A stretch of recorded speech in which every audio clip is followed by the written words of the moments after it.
அம்மா அன்னைக்கு என்ன சாப்பாடுமா? ஹாய் ஃப்ரெண்ட்ஸ், இன்றைக்கி காலையில் நம்ம வீட்டில் தம்பி கேட்ட மாதிரி என்ன டிஃபன் பார்த்தீங்கன்னா, இட்லி ரெடி பண்ணி ஹாட் பாக்ஸில் சூடாக இட்லி ரெடியாக இருக்குது. அடுத்து நம்ம தேங்காய் சட்னிக்கு தாளிச்சிக்கிட்டு இருக்கோம். தேங்காய் சட்னி ரெடி ஆகிக்கிட்டு இருக்குது.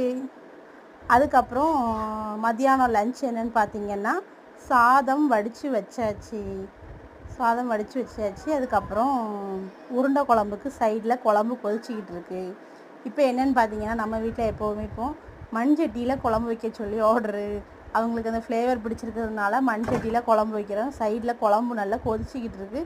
என்ன குழம்பு பார்த்திங்கன்னா, உருண்டை குழம்புக்கு நம்ம எல்லாமே கடலைப்பருப்பு ஊற போட்டு அதுக்கு பல்லாரி, பச்சை மிளகா, மல்லி, கருவேப்பிலை எல்லாம் போட்டு உப்பு போட்டு பிசைஞ்சி ரெடி பண்ணி வச்சுருக்குறோம். குழம்பு நல்லா கொதித்து விட்டு நம்ம உருண்டையை உருட்டி போட போகிறோம். நல்லா கொதிச்சுட்டு இப்போ குழம்பு உருண்டையை ஒன்றுனா உருட்டி போட்டுடலாம். நீங்கள் எப்படி செய்யலான்னு கமெண்ட் பண்ணுங்கள். ஒவ்வொரு வீட்டில் ஒவ்வொரு மாதிரி செய்வாங்க. இதான் நல்லா உதிரியாக இருக்குது. ரொம்ப கட்டியாக இருக்கக்கூடாது, தண்ணியாக இருக்கக்கூடாது. இந்த பருவத்தில் நல்லா உருட்டி போட்டால் உருண்டை குழம்பு இப்போ ரெடி. அது நல்லா கொதிச்சது. நல்லா நாங்கள் எங்கள் வீட்டில் இப்படி தான் பச்சையாக உருட்டி போடுவோம். சிலர் வதக்கி போடுவாங்க, சிலர் வடை சுட்டு போடுவாங்க. நீங்கள் எப்படி போடுவீங்கன்னு எங்களுக்கு கமெண்ட் பண்ணுங்கள். ஏன்னா எங்கள் அப்பா வீட்டில் வடை சுட்டு தான் குழம்புல போடுவாங்க. ஒவ்வொருத்தர் கைக்கு உருந்து ஓடிருன்னு சொல்லுவாங்க.